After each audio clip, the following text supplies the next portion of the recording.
La langue française compte 36 phonèmes appelés sons. Un phonème peut être constitué d'une lettre ou de plusieurs lettres. Les phonèmes sont classés en deux groupes, les voyelles et les consonnes. Alors si dans notre alphabet nous comptons 6 voyelles, en phonétique nous en comptons 16 car les sons on, est, ou, ouin par exemple sont considérés comme des voyelles.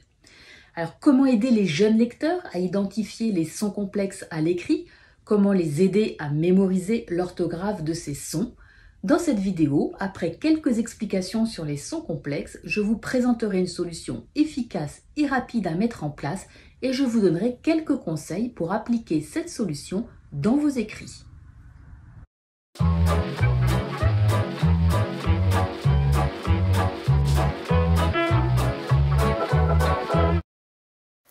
Qu'appelle-t-on son complexe? Les sons que l'on appelle des phonèmes sont dits complexes lorsqu'ils s'écrivent avec plusieurs lettres. Un phonème est la plus petite unité vocale.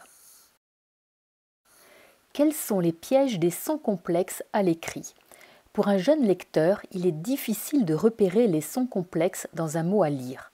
Prenons pour exemple le son « en ». Dans les mots « antilope » et « dent », aucun problème, nous avons bien le son « en ».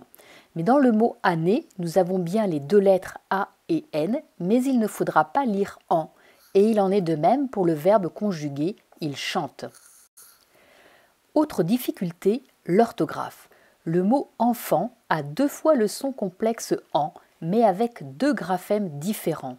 Le mot « technique » a deux fois le son « que » avec deux orthographes.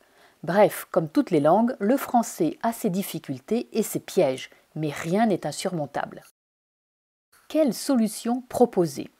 Il existe une solution simple et qui a fait ses preuves, c'est d'associer à chaque son complexe une couleur. Voici quelques exemples du code couleur que nous utilisons chez Adabam.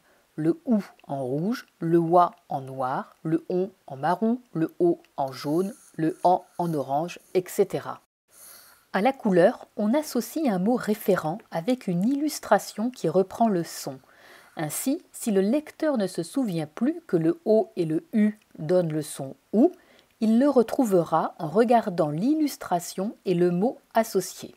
Bien sûr, chacun peut créer son code couleur et choisir ses mots référents. Que faire avec les accents régionaux? Chez Adabam, on ne peut pas tenir compte des différentes prononciations régionales, nos livres étant vendus partout en France et dans de nombreux pays francophones. Alors nous nous basons sur l'alphabet phonétique international. Si vous avez un doute sur un mot, regardez sa transcription phonétique. Les transcriptions sont disponibles dans les dictionnaires papier ou numériques. Par exemple, pour le mot violet, sa transcription nous indique que le ET en fin de mot doit se prononcer est et non et comme on l'entend souvent. Comment intégrer les sons complexes en couleur dans un texte? Voici deux exemples de pages avec les sons complexes colorés et les mots référents illustrés pour aider le lecteur à distinguer les différents sons dans les mots et à mémoriser leur prononciation.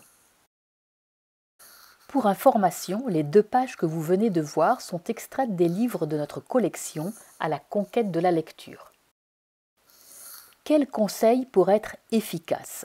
Ne pas mettre plus de 4 sons complexes en couleur par page. Au-delà de 4 sons complexes, les couleurs alourdissent la page et la rendent moins lisible. Ajoutez les mots référents sous forme de vignettes avec une illustration. Ces vignettes deviennent vite de vrais aides-mémoire pour le lecteur. Placez les vignettes de préférence en bas de page sous le texte. Nous avons testé plusieurs emplacements, en haut de page, en colonne, et c'est sous le texte qu'elles sont mieux repérées par l'enfant sans perturber sa lecture. Enfin, un dernier conseil, n'oubliez pas d'appliquer les règles du facile à lire.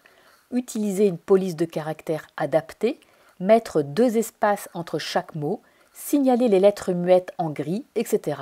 sont des règles indispensables pour faciliter la lecture.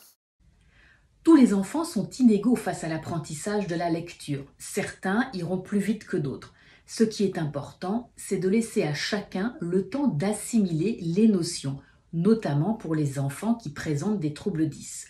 Attribuer une couleur et un mot référent à chaque son complexe est une solution efficace et facile à mettre en place.